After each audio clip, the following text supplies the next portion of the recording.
रात की गहरी खामोशी में एक झोपड़ी की खिड़की जोर से खटखटाई। नूर, जो लकड़ी काटने वाला मजदूर था, हड़बड़ाकर जाग उठा। बाहर से उसके दोस्त हसन की आवाज गूंजी, जल्दी कर नूर, जंगल की तरफ चल, आज लकड़ी का भाव ऊंचा है, बाजार में अच्छे पैसे मिलेंगे। नूर ने फटे पुराने कुर्ते पायजामे पहने और आहिस्ता से अपनी बीवी और बच्चे की ओर देखा। वे गहरी नींद में थे। उसने दिल ही दिल में दुआ मांगी, ऐ खुदा, बस इतनी लकड़ी दे दे कि आज भूखा न सोना पड़े। जंगल का इलाका जहां वे जा रहे थे उसे स्याहवादी कहते थे। इसका नाम सुनते ही लोग सहम जाते। कहा जाता था कि वहां एक बूढ़ा शेर रहता है जो सिर्फ जालिमों पर वार करता है। गांव वाले अब इसे महज एक अफसाना समझते थे। जब नूर और हसन स्याहवादी के घने दरख्तों के पास पहुंचे तो एक अजीब सी सन्नाटा पसरा था। हवा की सरसराहट भी थम सी गई थी। हसन ने हंसकर कहा, ये शेरवेर की बातें बच्चों को डराने की है, लकड़ियां काट और चल। मगर नूर की निगाहें झाड़ियों में कुछ तलाश रही थीं। 10 मिनट बाद दोनों लकड़ी काटने में मशगूल थे। अचानक एक दहाड़ में सन्नाटे को चीर दिया। नूर के हाथ से कुल्हाड़ी छूट गई। ये शेर, उसने कांपते लहजे में कहा। हसन ने मजाक उड़ाया, बस यही बाकी था, अब तू कहेगा शेर हमें घूर रहा है। मगर तभी झाड़ियों में 2 चमकती आंखें नजर आईं। वो शेर था। अगली सुबह गांव में हंगामा मच गया। हसन की लाश मिली आधी खाई हुई, मगर नूर सलामत लौट आया। लोग हैरान थे, शेर ने सिर्फ एक को क्यों मारा। कुछ बोले हसन जालिम था, दरख्त काट कर बेचता मगर बूढ़ों को एक लकड़ी न देता। नूर खामोश बैठा था। उसकी आंखों में खौफ और शुक्रगुजारी का मेल था।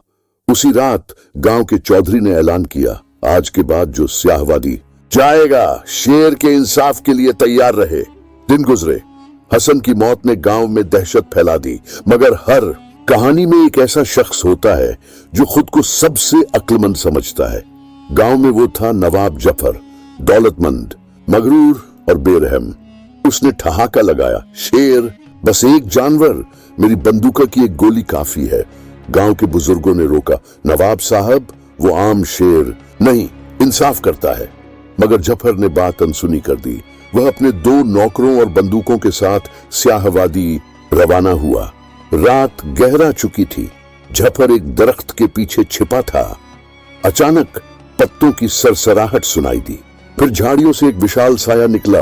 शेर, उसकी चाल में इंसाफ की गूंज थी। जफर ने गोली चलाई। आवाज जंगल में गूंजी, मगर शेर अडिग खड़ा रहा।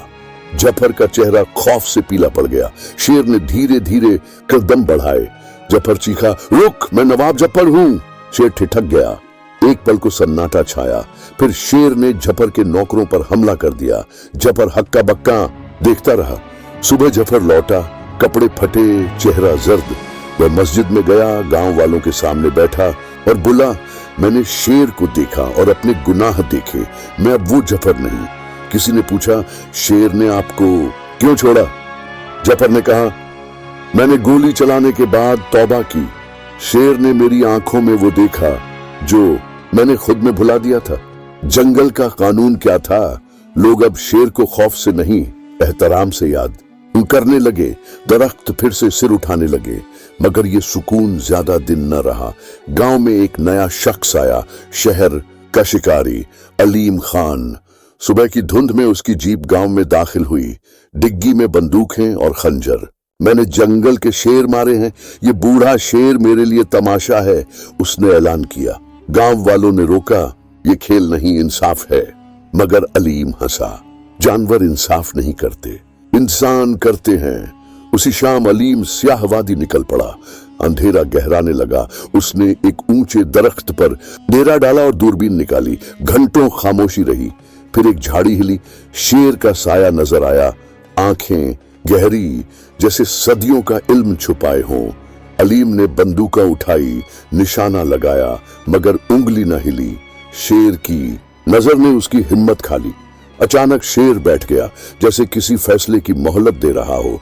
अलीम को अपने गुनाह याद आए। पहला हिरण, मासूम खरगोश और वो हिरनी का बच्चा जो उसकी मौत के बाद पास बैठ गया था। उसका ज़मीर कभी न जागा। क्या तू मेरे गुनाह जानता है? अलीम ने सरगोशी की। मेरा फैसला सुना दे। शेर खामोश उठा, अलीम के पास से गुजरा और जंगल में गुम हो गया। अगली सुबह अलीम लौटा, खामोश, टूटा हुआ। उसने बंदूकें आग में झोंक दी। चौधरी ने पूछा, क्या देखा? अलीम बोला, शेर सजा नहीं देता, वो आईना दिखाता है। कहानी खत्म हुई मगर सबकट्स बाकी है। जंगल सिर्फ दरख्तों से नहीं, इंसाफ से आबाद होते हैं और असली दरिंदे जानवर नहीं, इंसान होते हैं।